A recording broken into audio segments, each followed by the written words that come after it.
फतेहपुर गांव में भोला अपने बीमार पिता जगन्नाथ, माँ शांति और नई नवेली दुल्हन सुलेखा के साथ रहता था। भोला अपने खेत में सब्जियां उगाकर बाजार में ले जाकर बेचा करता था। उसकी शादी हुए अभी कुछ दिन ही हुए थे। नई नवेली दुल्हन को देखने के लिए रिश्तेदारों का उसके यहाँ आना जाना लगा हुआ था। एक दिन उसकी माँ शांति भोला से कहती है, भोला, जब से तुम्हारी शादी हुई है तब से रोज रिश्तेदारों का आना जाना लगा रह रहा है। उनकी मेहमान नवाजी करने के लिए भी काफी पैसे खर्च हो रहे हैं। तुम्हारी शादी और तुम्हारे पिताजी के इलाज के लिए पहले ही हमने काफी कर्जा ले लिया है। अब लगता है रिश्तेदारों की खातिर पानी के लिए भी कर्जा लेना पड़ेगा। हाँ, बात तो तुम्हारी सही है माँ। सब्जियां बेचकर जो भी कमाई होती है वो तो सारी घर खर्च में ही निकल जाती है। ऐसे में कर्जा भर पाना तो मुश्किल हो रहा है। वैसे आपकी बहू गाजर का हलवा बहुत ही स्वादिष्ट बनाती है। एक बार उसके हाथ का गाजर का हलवा खाओगी तो अपनी उंगलियां चाटती रह जाओगी। हाँ, मैं तुझसे खर्चे की बात कर रही हूँ और तू गाजर का हलवा खाने की बात कर रहा है। तू कहना क्या चाहता है? मेरे तो कुछ पल्ले नहीं पड़ रहा। यही माँ की अपने खेत में गाजर काफी मात्रा में लगी हुई है। अगर सुलेखा मेहमानों को अपने हाथ का गाजर का हलवा खिलाएगी तो मेहमान सारी मिठाइयों का स्वाद भूल जाएंगे। हाँ, पर क्या ये सही रहेगा? मेरा मतलब है नई नवेली दुल्हन से घर का काम लेना। कमरे के बाहर खड़ी सुलेखा उन दोनों की बातें सुन लेती है और अंदर आकर कहती है, माँ जी, आप बिल्कुल भी चिंता मत कीजिए। मैं मेहमानों के लिए गाजर का हलवा बना दूंगी। सुनिए जी, मैं आपको हलवे के लिए कुछ सामान बता देती हूँ। आप बाजार जाकर ले आइए। तब तक मैं खेत में से गाजर तोड़कर ले आती हूँ। इसके बाद सुलेखा गाजर का हलवा बनाने में जुट जाती है। अरे वाह, हलवे की खुशबू तो बहुत ही अच्छी आ रही है भैया। हाँ, लेकिन आप चुप रहो। आपकी दवाइयाँ चल रही हैं और डॉक्टर ने आपको ये सब खाने से मना किया है। उसके गाजर के हलवे की खुशबू सूंघकर पड़ोस की निर्मला आंटी आ पहुँचती है। शांति, अरे ओ शांति, कहाँ है तू? अरे आजा निर्मला, अंदर आजा। शांति, मैंने सोचा तेरी नई नवेली बहू को देख आती हूँ। वैसे कहाँ है तेरी बहू? और ये हलवे की खुशबू तो बड़ी ही अच्छी आ रही है तेरे घर से। हलवा बना है क्या? हाँ सुलेखा बहू अंदर रसोई में है और वही गाजर का हलवा बना रही है। वो दोनों बातें कर ही रही होती है कि तभी सुलेखा प्लेट में हलवे की 2 कटोरियां लिए आती है और शांति और निर्मला को हलवे की कटोरी देती है। भाई वाह, ऐसा शानदार हलवा तो मैंने आज तक नहीं खाया। सच में ऐसा लग रहा है कि कहीं बड़े होटल में बैठकर खा रही हूँ। जितनी सुंदर बहू है उतना ही अच्छा हलवा भी बनाया है इसने। ये लो तुम्हारा शगुन, पूरे 251 रुपए हैं। सच में बहू, हलवा बहुत ही स्वादिष्ट बना है। भोला बिल्कुल सही कह रहा था। तुम्हारे हाथों में तो जादू है, जादू। इस तरह घर में जो भी मेहमान आता वो सुलेखा के हाथ का हलवा खाकर उसको खुश होकर इनाम दे जाता। ऐसे ही करके सुलेखा के पास काफी पैसे इकट्ठा हो जाते हैं और वो सास को पैसे देते हुए कहती है, माँ जी ये लीजिए 7,000 रुपए। हलवे के बदले में जो सगुन मिला है उसे आप रख लीजिए। बाबूजी की दवाई या कर्ज कम होने में काम आएंगे। नहीं बहू, ये तेरी मेहनत का फल है और इस पर तेरा हक है। इसका मतलब आप मुझे अभी तक इस घर का हिस्सा नहीं समझती जो ऐसी बातें कह रही हैं? नहीं बहू, हमारे दिल में भी तेरे लिए उतनी ही जगह है जितनी की भोला के लिए। तो फिर माँ जी, मेरी हर चीज पर भी आपका उतना ही हक है जितना कि मेरा। अब तो ये पैसे रख लीजिए ना माँ जी।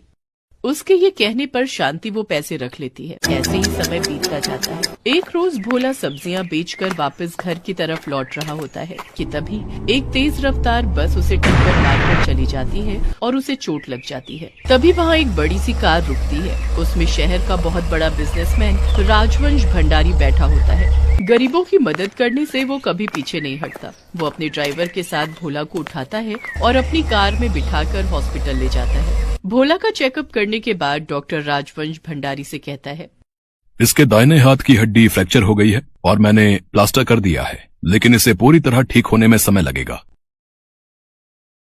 हे भगवान, ये क्या हो गया? मैं खेती का काम कैसे करूंगा? सब्जियां कैसे बेचूंगा? मेरा घर कैसे चलेगा? तुम घबराओ नहीं। जब तक तुम पूरी तरह से ठीक नहीं हो जाते, तुम्हारी और तुम्हारे परिवार की जिम्मेदारी मेरी। नहीं नहीं साहब, आपने मेरे लिए इतना किया, वही मेरे लिए काफी है। अगर आप मुझे समय पर अस्पताल ना लाते तो ना जाने मेरा क्या होता। इसके बाद वो उसे अपनी कार से उसके घर छोड़ने जाता है। भोला की ऐसी हालत देखकर शांति, सुलेखा और जगन्नाथ रोने लगते हैं। हे भगवान, एक ही तो कमाने वाला था हमारे घर में, उसके साथ भी ये हादसा हो गया। पता नहीं अब हमारा घर खर्च कैसे चलेगा।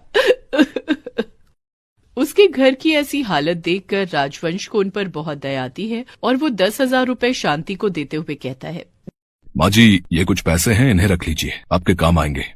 नहीं नहीं साहब, हम ये पैसे नहीं रख सकते। रख लीजिए माँ जी, आपके काम आएंगे। राजवंश शांति को वो पैसे देकर वहाँ से चला जाता है। गांव का मुखिया उनके घर आता है और कहता है, क्या बात है, शहर का सबसे बड़ा बिजनेसमैन, आज तुम गरीबों के घर क्या कर रहा था भाई? लगता है अब तो मेरा कर्ज जल्दी ही वापस मिलेगा, और वो भी सूद समेत है। वो भला आदमी भोला को अस्पताल लेकर गया था और अब उसे घर छोड़ने आया था। आप तो मेरी हालत देख ही रहे हैं ना मुखिया जी, ऐसे में आपका कर्जा, वो भी सूद समेत, हम कैसे चुका पाएंगे? मैं कुछ नहीं जानता भाई, मैं कुछ नहीं जानता। हाँ, मुझे अपने पैसे जल्द से जल्द चाहिए, नहीं तो अगर घी सीधी उंगली से ना निकले तो मुझे उंगली टेढ़ी करनी भी आती है, बता रहे हैं। हाँ, आप ठीक 1 महीने बाद आकर अपने पैसे ले जाइएगा, आपको आपके पैसे मिल जाएंगे और वो भी सूद समेत। सुलेखा के इतना कहते ही मुखिया वहाँ से चला जाता है। ये तुमने क्या कह दिया बहू, इतने कम समय में इतने सारे पैसों का इंतजाम कैसे होगा? आप चिंता मत कीजिए माँ जी, मैं सब ठीक कर दूं। अपने खेत में लगी गाजर से हलवा बनाकर मैं गांव-गांव जाकर बेचूंगी और मुझे उम्मीद है कि मुझे उससे अच्छी खासी आमदनी हो जाएगी। फिलहाल मुझे हलवे के लिए राजवंश भाई साहब जो पैसे देकर गए हैं, उसमें से कुछ पैसे दे दीजिए, जिससे कि मैं हलवे का सामान ला पाऊं। लेकिन बहू, तू हलवा बेचेगी कैसे? हमारे पास न तो कोई ठेला, न दुकान और न ही हलवे के लिए बड़े बर्तन। बहू, तुम इतनी ठंड में अकेले बाहर जाकर हलवा कैसे बेचोगी? आप सब मेरी चिंता मत कीजिए, इस वक्त मुझे बस आप लोगों के साथ की जरूरत है, बाकी मैं सब संभाल लूंगी। पर इतनी ठंड और कोहरे से तुम कैसे? नहीं नहीं, मेरा मन नहीं मानता। जब सिर पर जिम्मेदारियां पड़ती हैं ना, तो क्या ठंड और क्या गर्मी। और अब आपके साथ साथ ये घर और इस घर की जिम्मेदारियां मेरी भी हैं। बहू, हम तो तुझे पाकर धन्य हो गए। मुझे तो बस आप लोगों का आशीर्वाद चाहिए माँ जी। ऊपर वाले ने चाहा तो आपकी बहू 1 महीने के अंदर सारा कर्जा चुका देगी। हमारा आशीर्वाद हमेशा तुम्हारे साथ रहेगा बहू। इसके बाद शांति कुछ पैसे सुलेखा को देती है, जिससे सुलेखा बाजार जाकर हलवा बनाने का सामान और एक मटका खरीद लाती है। उधर शांति भी खेत से ढेर सारी गाजर तोड़कर ले आती है। अगले दिन सवेरे जल्दी उठकर सुलेखा ढेर सारा गाजर का हलवा बनाती है और उसे मटके में भरकर अपने सिर पर उठाकर बेचने के लिए गांव-गांव निकल पड़ती है। हलवा ले लो हलवा, गाजर का गरम गरम हलवा, शुद्ध देशी घी, मावों और खोए से बना हलवा, एक बार खाओगे बार बार आओगे। सुलेखा के हलवे की खुशबू से लोग झट से उसका हलवा चखने के लिए दौड़े चले आते। 1 प्लेट लगा दो बहन।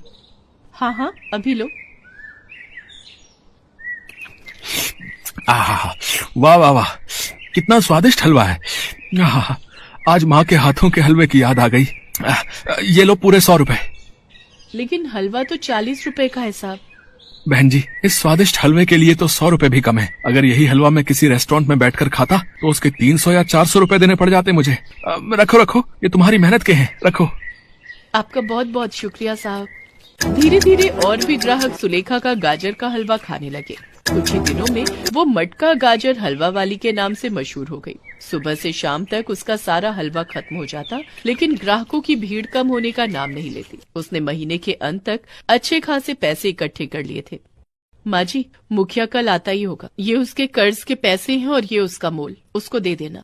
जीती रहो बहू, भगवान तुम्हारे काम में खूब बरकत दे और तुझे सदा खुश रखे। 1 महीना पूरा हो गया था। अब भोला भी पूरी तरह ठीक हो गया था। सुलेखा, अब मैं पूरी तरह ठीक हो गया हूँ। अब तुम्हें गांव-गांव जाकर हलवा बेचने की जरूरत नहीं पड़ेगी। लेकिन अगर हम दोनों मिलकर घर चलाएंगे तो घर में कभी पैसों की कमी नहीं होगी। ठीक है, जैसा तुम्हें ठीक लगे।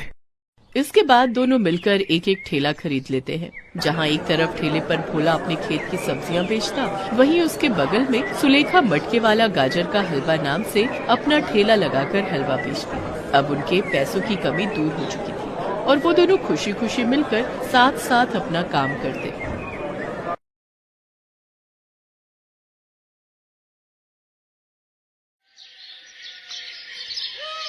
अंकिता एक बहुत ही अच्छे घर की पढ़ी लिखी और चुलबुली लड़की थी। वो खाने की बहुत ही शौकीन थी और किसी भी शादी ब्याह में जाने का कोई मौका अपने हाथ से नहीं जाने देती थी। अंकिता की माँ पूर्णिमा और पिता राजकिशोर दोनों ही अपनी भुक्खड़ बेटी की आदत से बड़े परेशान थे। एक दिन उसके कॉलेज में एक छोटा सा इवेंट होता है जहां अंकिता अपनी दोस्त प्रिया के साथ जाती है। खाने में इस बार कितनी अच्छी अच्छी डिश रखी है, यम्मी। अरे इस लालची लड़की को तो देखो, पूरा ध्यान इसका खाने पर ही है। ऐसा लग रहा है जैसे सारा खाना अंकिता बाहुबली ही खा जाएगी। कहीं तुम मुझे हल्के में तो नहीं ले रही हो? ये जो बाहुबली थाली रखी हुई है ना, इसे मैं 15 मिनट में खत्म कर सकती हूँ। 15 मिनट में 15 क्या, मैं तुझे पूरे 30 मिनट देती हूँ। तू थाली खत्म करके दिखा मुझे। अंकिता झट से शर्त स्वीकार कर लेती है और 30 मिनट से पहले ही पूरी थाल का खाना खत्म कर देती है। ये देखकर उसके सारे फ्रेंड्स हक्के बक्के रह जाते हैं। इवेंट खत्म होने के बाद सब अपने अपने घर चले जाते हैं। घर पहुंचकर अंकिता को पता चलता है कि आज शाम को पार्टी में जाना है। अंकिता फटाफट रेडी हो जाती है और बोलती है, मॉम डैड कहाँ हैं आप दोनों? जल्दी चलो ना, लेट हो रहा है। अरे मुझे भूख लग रही है, कितना टेस्टी टेस्टी खाना बना होगा वहाँ, मजे आ जाएंगे आज तो। अंकिता, वहाँ पर खाना खाने पर ना तू थोड़ा कंट्रोल रखना अपना। ओके मॉम, पहले पेट पूजा फिर काम तुझा। इज्जत गई भाड़ में, मैं तो जमकर खाऊंगी। पार्टी में अंकिता अपनी माँ की बात मानकर थोड़ा सा खाना खाकर एक साइड पर जाकर बैठ जाती है। तभी वहाँ पूर्णिमा की फ्रेंड उर्मिला का बेटा अनिकेत आता है और बोलता है, हाय अंकिता। हेलो, आप कौन? माई सेल्फ अनिकेत, उर्मिला जी का बेटा। ओह अच्छा। मैं काफी देर से आपको देख रहा था, आप तब से ऐसे ही बैठी हैं, कुछ खाया भी नहीं है। आपको पार्टी का खाना पसंद नहीं है क्या? मेंटल इंसान, मैं तुझे कैसे बताऊं खाने से कितना प्यार है। मैं सांस लेना छोड़ सकती हूँ मगर टेस्टी डिश खाना नहीं छोड़ सकती। और फिर कहती है, नहीं नहीं ऐसी बात नहीं है। दोनों आपस में बात कर रहे होते हैं और आपस में हंसी मजाक करते हैं। फिर दोनों एक साथ में खाना भी खाते हैं। दोनों की फैमिली उन दोनों को साथ में देखकर बहुत खुश होती है और एक दूसरे से बात करती है। दोनों बच्चे साथ में कितने अच्छे लग रहे हैं ना, क्यों ना दोनों को एक साथ में कर दे। अरे आपने तो मेरे मुंह की बात छीन ली। ऐसे वक्त बीतता जाता है। अनिकेत के परिवार वाले अंकिता के लिए अपने बेटे का रिश्ता लेकर आते हैं। दोनों परिवार वाले अपनी आपसी सहमति से रिश्ता पक्का कर देते हैं। कुछ ही दिनों बाद दोनों की शादी हो जाती है। शादी के कुछ दिन तक तो सब कुछ बिल्कुल ठीक चलता है। अंकिता एक अच्छी बहू की तरह अपनी सारी जिम्मेदारियां संभाल लेती है, पर उसकी जरूरत से ज्यादा खाना खाने की आदत में कोई सुधार नहीं आता। ऐसे ही एक दिन बहुत सारा खाना बनाकर डाइनिंग टेबल पर रख देती है, जिसे देखकर उसकी सास गुस्से से बोलती है, अरे बहू, बस 4 लोगों का खाना बनाना था और तूने तो पूरे गांव का खाना बना दिया। अब इतना सारा खाना खाएगा कौन? अरे क्या हो गया भाग्यवान, क्यों बेवजह गर्म हो रही हो? पहली बार है, हो गई गलती, माफ कर दो। सभी लोग खाना खाकर अपने कमरे में चले जाते हैं और अंकिता खाना खाने टेबल पर बैठ जाती है और 1 घंटे में ही सारा खाना खत्म कर देती है। जैसे ही उर्मिला वहां आती है, वो सारा खाना खत्म देखकर हक्की बक्की रह जाती है। अरे ओ करम चली, अरे कितने जन्मों से भूखी थी तू, जो सारा खाना 1 घंटे में चट कर गई। देखा माँ जी, कर लिया ना सारा खाना खत्म। मैंने आपको पहले ही कहा था मैं सारा खाना खा लूंगी। मजा ही आ गया खाना खाकर। ऐसे ही कुछ दिन बीत जाते हैं। अंकिता 1 महीने का राशन 1 हफ्ते में ही खत्म कर दिया करती थी। वो रोज अलग अलग तरीके की डिशेस बनाकर अपने लिए एक बाहुबली थाल तैयार करती थी और अकेले ही पूरी थाल चट कर देती थी। उसकी इस आदत से सभी घर वाले बहुत परेशान हो गए थे। धीरे धीरे अंकिता मोटी होने लगी थी और एक दिन अंकिता खुद को मिरर में देखकर बोलती है, हाय रे अंकिता, तू कितनी मोटी हो गई है, पर क्यूट भी लगती है, नजर ना लगे तुझे। अरे क्यूट नहीं, भैंस लग रही हो खा खा कर। जी, आप ऐसा क्यों बोल रहे हो? सही बोल रहा है तू बेटा, ये तो पूरे शहर का खाना अकेले ही खा लेती है। महारानी जी के लिए तो बाहुबली थाल भी छोटी पड़ जाती है। क्या है, आप लोग मुझे खाने देंगे या नहीं? अरे अब बंदे को जितनी भूख होगी उतना ही तो खाएगा ना। अंकिता, खाना खाना अच्छी बात है, पर जरूरत से ज्यादा नहीं। इतना बोलकर अंकिता वहां से चली जाती है और अपने खाने की आदत को बनाए रखती है। वक्त बीतता जाता है। देखते ही देखते अंकिता बहुत ही ज्यादा मोटी हो जाती है। उसका उठना और बैठना मुश्किल हो जाता है। ये सब होता देख अनिकेत को बिल्कुल भी अच्छा नहीं लगता और वो अंकिता को सबक सिखाने के बारे में सोचता है। ऐसे ही एक दिन, देखो अंकिता, मैं तुम्हें और नहीं झेल सकता, इसलिए तुम्हारे लिए अच्छा होगा कि तुम मेरे घर से निकल जाओ। पर क्यों अनिकेत, मैंने क्या किया? आप ऐसा क्यों कह रहे हो? नहीं नहीं, मुझे कुछ नहीं सुनना, तुम निकलो बस मेरे घर से। नहीं नहीं अनिकेत, ऐसा मत कहिए, मैं आपसे बहुत प्यार करती हूँ। नहीं नहीं, मुझे कुछ नहीं सुनना, तुम निकलो बस मेरे घर से। वक्त बीतता जाता है। अंकिता खुद को पतला करने के लिए मेहनत करनी शुरू कर देती है। इसके लिए वो रनिंग करती है, एक बैलेंस डाइट भी फॉलो करती है और खुद को फिट कर लेती है।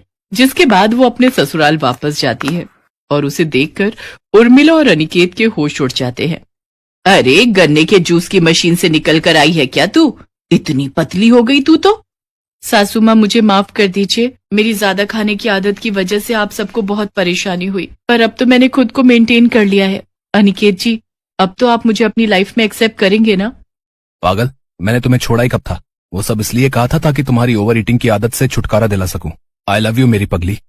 आई लव यू टू, इन्ना सारा। इस तरह सभी घर वाले अंकिता का दोबारा अपने घर में स्वागत करते हैं और अंकिता अपने साथ साथ सभी की डाइट और फिटनेस का ख्याल रखती है। साथ ही वो सिर्फ और समय पर जितना जरूरी हो उतना ही खाना खाती है। ये सब देखकर अंकिता की सास को और अनिकेत को बहुत खुशी होती है, जिसके बाद सभी लोग मिलकर एक साथ खुशी खुशी रहना शुरू कर देते हैं।